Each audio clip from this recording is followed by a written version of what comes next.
Hello friends, lifestyle ટ્રિક્સમાં તમારા બધાનું સ્વાગત છે। તો આજે આપણે એક ક્રીમ બનાવીશું। તો અહીંયા સંતરા આપણે ખાઈ અને જેની છાલ છે તે આપણે ફેંકી દેતા હોઈએ છીએ। તો અહીંયા સંતરાની છાલ આપણે એકદમ સ્કિનને ગ્લો કરે છે અને એન્ટીઓક્સિડન્ટથી ભરપૂર હોય છે અને વિટામિન સીથી ભરપૂર હોય છે। તો અહીંયા અત્યારે શિયાળા અને ઉનાળામાં આ સંતરા છે તે તમને જોવા મળશે। તો અહીંયા આપણે તેની છાલો છે તેને કાઢી અને તડકે સૂકવી અને તમે એનો પાવડર બનાવી અને તમે ફેસ પેક પણ બનાવી શકો છો અને ક્રીમ પણ બનાવી શકો છો। તો અહીંયા આપણે એક ક્રીમ બનાવીશું। તો અહીંયા આવી ક્રીમ તમે બનાવશો એટલે તમારે 15થી 20 દિવસ સુધી આ ક્રીમ છે તેને ફ્રીઝરમાં સ્ટોર કરી શકો છો અને મોઢે લગાવી શકો છો। તો અહીંયા આપણે એવી એક ક્રીમ બનાવીશું। તો અહીંયા મેં જે સિલ્કા છે તેને કાઢી લીધા છે અને તેને આપણે તડકે સૂકવી દઈશું।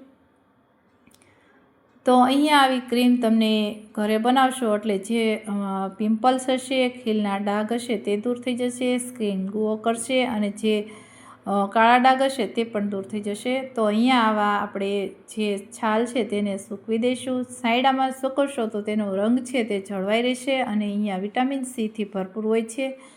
તમે આ સંતરા ખાવાથી આપણે ટેસ્ટમાં ખટાશ અને અહીંયા આપણે હોય છે બંને બેલેન્સ કરે છે। તો અહીંયા આપણે છાલ છે તે સુકાઈ ગઈ છે। હવે અહીંયા થોડો ભેજનું પ્રમાણ છે વાતાવરણના હિસાબે એટલે આપણે થોડીક એવી છાલ સુકાઈ તો ગઈ છે પણ ભેજવાળી છે।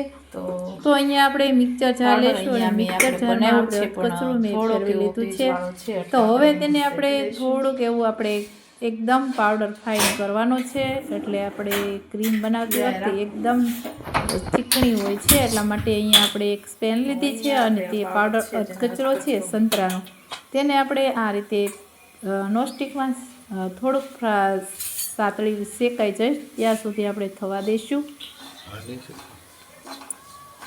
તો અહીંયા પાવડર એકદમ તમારો બારીક એવો આપણે બનાવવાનો છે।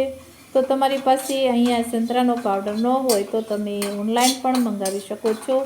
તમને ઇઝીલી તમને આ લિંક છે હું આપીશ તમને, એમાં તમે ઓનલાઈન મંગાવી શકો છો। તો આવો પાવડર તમે ઘરે પણ બનાવી શકો છો અને ઓનલાઈન પણ મંગાવી શકો છો। તો અહીંયા આ ફેસ છે તે તમારો એકદમ કોરિયા જેવો થઈ જશે અને સ્કિન એકદમ ગ્લો કરશે। હવે અહીંયા આપણે છિલકા છે તેને આ રીતે રોસ્ટ કરી લીધા છે અને હવે એને આપણે મિક્સર જારમાં એકદમ પાવડર કરી લઈશું।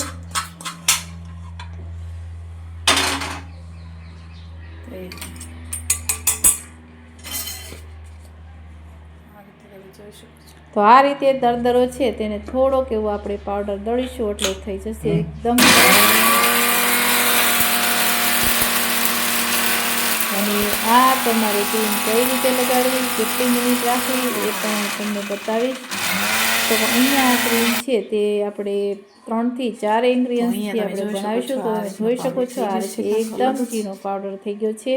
હવે અહીંયા આપણે આ રીતે એક બાઉલ લઈશું અને 1 ચમચી જેટલો આપણે જે ઓરેન્જ નારંગીનો પાવડર છે તેને એડ કરવાનો છે। તો આવી કોઈ છાણણી હોય એમાં લઈ લેવાનું છે અને આ રીતે છાળી લેવાનું છે તો જે કચરો ઉપર ન હોય તે દૂર થઈ જશે અને એકદમ ઝીણો એવો આપણો પાવડર છે એ નીચે જતો રહેશે।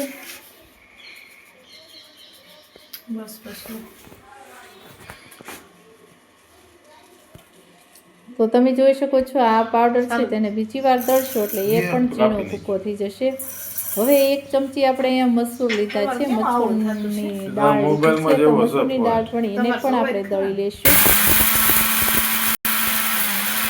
તેનો પણ આપણે એકદમ ઝીણો ભૂકો કરી લેવાનો છે। તો ફેસ માટે તમે જોઈ શકો છો સાબુ પણ બનાવવામાં આવે છે અને ફેસ માટે સ્કિનને એકદમ ગ્લો કરશે। તો અહીંયા પાવડર બની ગયો છે તેને પણ આપણે છાળી લઈશું એટલે તેમાં પણ જે અધકચરો પાવડર હશે તે નીકળી જશે અને ઝીણો પાવડર છે તે નીચે બેસી જશે।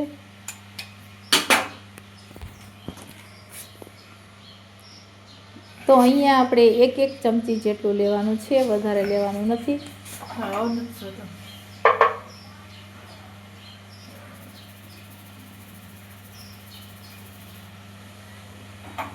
હવે અહીંયા જાડો જે પાવડર છે તે કાઢી નાખ્યો છે। અહીંયા ચાવલ છે તેનો આ રીતે પાવડર છે તે બનાવેલો એ લેવાનો છે. તમારી પાસે ન હોય તો તેનો પણ આપણે મિક્સર જારમાં પાવડર છે તે આ રીતે મસૂરનો બનાવ્યો એ રીતે તમારે બનાવી લેવાનો છે.